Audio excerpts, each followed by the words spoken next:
നടിയെ ആക്രമിച്ച കേസിൽ നടൻ ദിലീപിന് പങ്കില്ലെന്ന പരാമർശത്തിൽ മുൻ DGP ആർ ശ്രീലേഖയ്ക്കെതിരായ കോടതിയലക്ഷ്യ ഹർജി തള്ളി.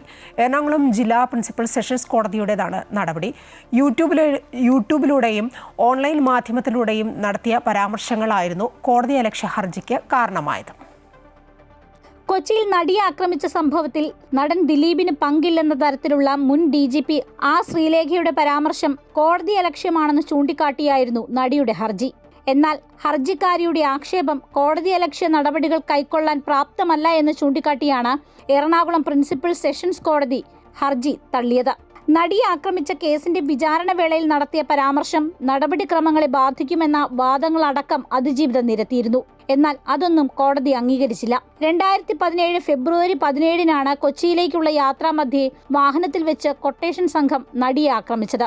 കേസിൽ 1-ാം പ്രതി പൾസർ സുനി ഉൾപ്പെടെ 6 പ്രതികളെ വിചാരണ കോടതി ശിക്ഷിക്കുകയും ദിലീപ് ഉൾപ്പെടെ 4 പേരെ വെറുതെ വിടുകയും ചെയ്തിരുന്നു.